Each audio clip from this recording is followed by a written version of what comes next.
Welcome to episode 18 of the Better Writer podcast. I am so excited that you are here listening to me talk about writing because it is one of my favorite things in the world.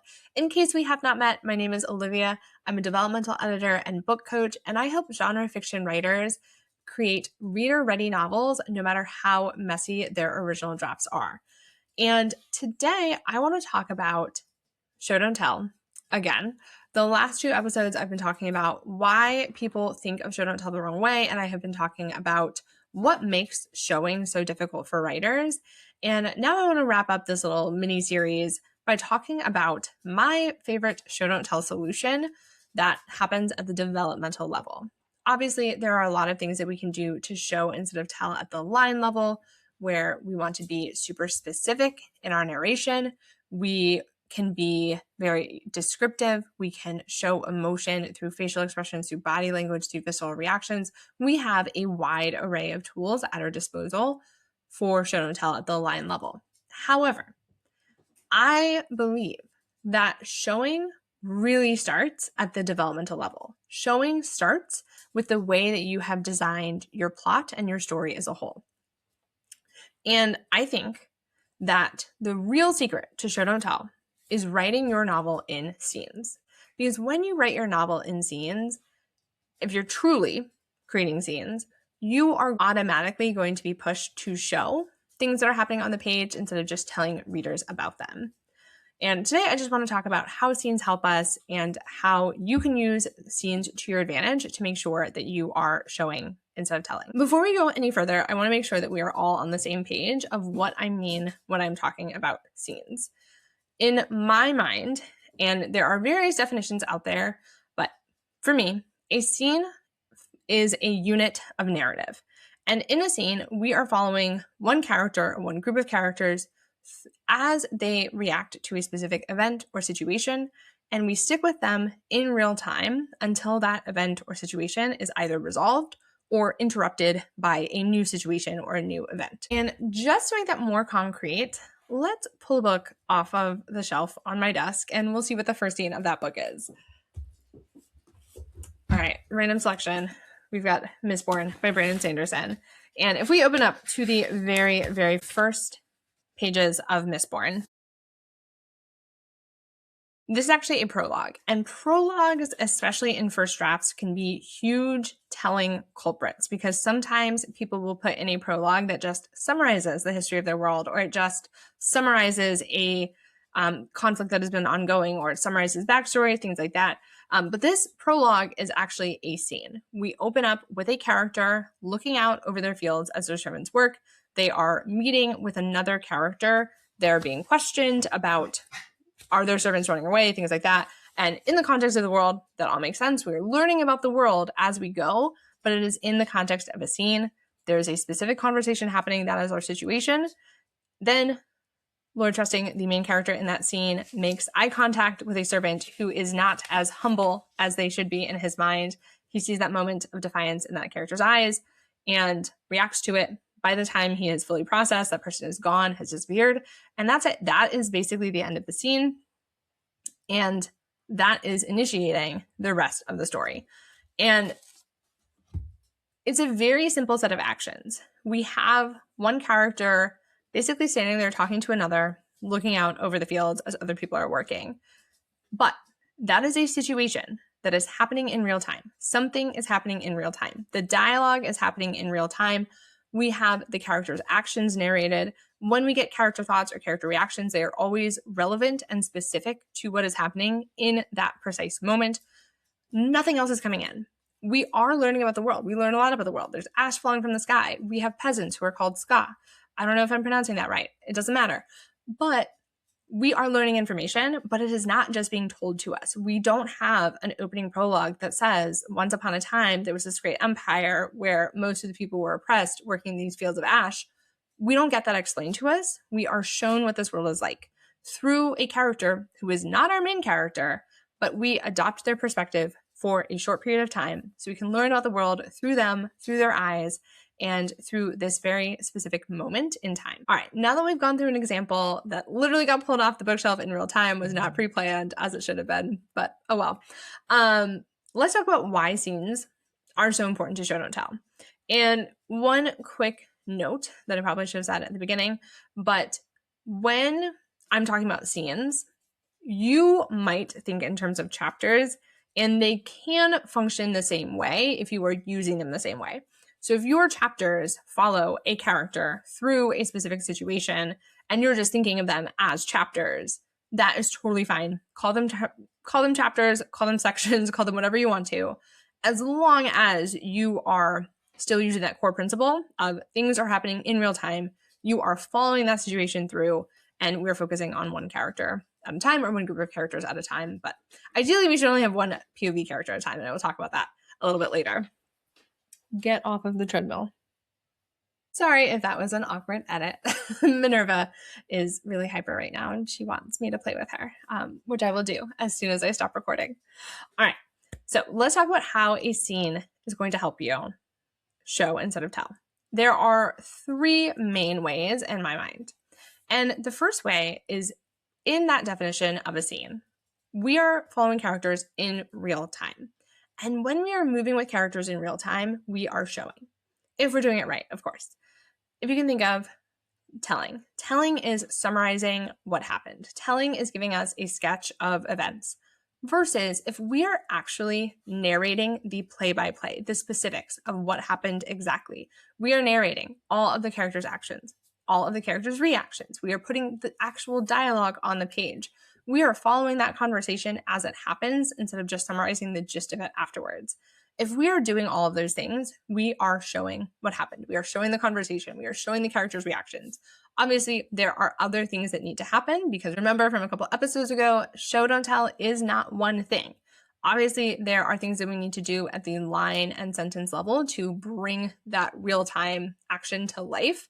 But at a baseline level, you need to have put your characters into a situation where things are happening. If you are a plotter, you need to do that in your outline. You need to plan to show actual moments of your story instead of just summarizing events overall. If you are a pantser, your discovery draft might be a bunch of summary. That's okay, because that summary is going to tell you what scenes you need to go back and write when you revise. So it doesn't matter how you get there, as long as it happens. All right, strategy number 2. And this one is going to vary depending on your genre, but if you write a commercial genre, if you are writing any sort of fantasy, science fiction, romance, mystery, etc., I recommend focusing on one character's perspective at a time. That means you are not writing an omniscient story. Obviously, there are exceptions. There are cases in which having an omniscient narrator can work. However, I find that to be more and more rare in genre fiction specifically. And right now we are seeing a lot of deep point of view, which means we are very much intimately in the point of view character's head. We are hearing all of their thoughts, their feelings. We are with them in every visceral reaction, every subjective reaction to what is happening in the story. And that is true whether the author is writing in first person or third person. We can have deep point of view with both. It's just going to vary slightly in how it's written. But for genre fiction especially, I pretty much always recommend writing in some form of deep point of view. Obviously, you can decide how close and how intimate you're getting to the character's thoughts. But I find that a lot of modern readers want that closeness. They want to see what is going on in the character's head. And there are reasons for that. You know, I've definitely taken classes and heard different theories on why that is. It doesn't really matter why it is, but I find most of the books that I'm reading are taking us into a specific character's head, and we are staying there for the entire scene. So you don't have to stick to just one character's head for the entire book, but one character per scene, one specific perspective. And the reason why that helps us with show don't tell is that when you are focused on one character's perspective, when you are in their head, looking right over their shoulder, telling us exactly what they are experiencing, and I mean telling in the showing sense of telling, not just summarizing. Language is tricky. If you are bringing us into their experiences and really just focusing on what they would be thinking or feeling or reacting to in that specific moment, that is going to be our filter for backstory information, for world building information, for emotions, etc. And instead of just telling readers everything that might possibly be relevant in that moment, we are going to focus on what is relevant to that character.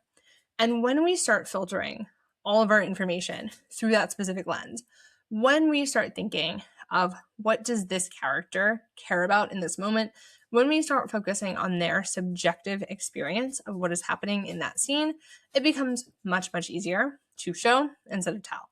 And another benefit of working with a single point of view character at a time is that when it comes to secondary character emotions, we no longer have the ability to just name what that character is feeling because we have to rely on external cues that the point of view character can see. And what better way to show instead of tell than just simply narrate what our point of view character is seeing or experiencing from that other character instead of just as the narrator stepping in and saying they are feeling X. We have to instead show that they are doing XYZ, or their face is doing something, or maybe their body language and what they're saying doesn't match up. And that is all going to allow readers to infer what is going on with that character. And we can also use our main character's subjective thoughts about what is going on with that character as well to our advantage. But the key is when we focus on a single character's perspective, it is going to put limits on us. It is going to limit what we tell readers, what we share with readers, and that is a good thing because a lot of showing instead of telling is knowing exactly which details are right in that moment, which details are going to bring the scene to life, and which details are going to grind it to a halt. So oftentimes, the difference between showing and telling isn't even really about the amount of information that readers are getting. It's about how that information is presented. It's about how relevant that information feels. And it's about whether that is information that immerses us in a specific moment, or if it's information that pulls us out of the story by simply giving us the encyclopedia version of what it would be like to live in this fantasy world. Or in historical fiction, if it's giving us the textbook version of what it was like to live in that period versus the immersive experience of living in that period. And that's what we get when we are in one character's head, living the scene alongside them instead of just being told about that period in history. All right. And then finally, one of the key elements of a scene is that it has to take place in a specific setting. And it might sound really obvious that your story needs to take place somewhere, but oftentimes when people are telling, we become completely detached from place. We are just getting streams of information. We're getting backstory, we're getting history, we are getting information about the world, but we are not rooted in a specific time and place. And when you are writing a scene correctly, we are anchored in a certain spot. The characters are somewhere. There are tangible details, things that they are interacting with. And that is something that makes that scene immersive because readers can visualize your characters in a place doing the thing, whatever it is that they're doing in that scene. And putting us in a specific setting also helps you share the world in an active way, whether it's a real world setting or a fantastical one that you have made up. The key point is if there is a specific place and you are giving us details of that place, it is going to make your setting feel real. Again, that is another way to filter world building information. We're not just giving everything. We are in a very specific area, having your characters interact with the world, showing readers what that world is like through the way that your characters interact with it. And that is going to help you show instead of tell as well. All right, that was 3 ways that writing in scenes can help you show instead of tell. And just to recap, we are putting our characters in one specific moment in time. We are showing that moment in real time as it unfolds instead of simply telling readers what happened. We are also filtering all of our information through one character's specific perspective so that we are filtering information out that is not relevant, that is going to pull readers out of that specific moment. And we are only sharing the details that are going to bring that moment to life. And then finally, we are putting our scenes in a specific place in a specific time. And that is going to act as another filter that has us only sharing the information that is relevant to that place, to readers in that moment. And more importantly, it is also going to put our characters, our scene in a specific place That is going to help us immerse readers. It's going to make your scene feel real, as if it is happening somewhere that readers can visualize, and that is essential for creating that immersive experience that we want readers to have. All right. Right now, there is a very playful chihuahua begging for my attention. So that is the end of our episode. Hopefully you learned something about using scenes to show instead of tell, and I will be back next week with more advice for you. If you need more help with writing scenes in the meantime, I have a super simple checklist of 8 things that every scene in your novel needs in order to be complete.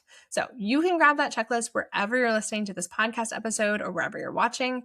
And I hope that it helps you create better scenes that help you show instead of tell in your novel. Thank you so much for listening to this episode of the Better Writer Podcast. I hope you have a wonderful week. Keep writing, keep getting better, one word at a time. See ya.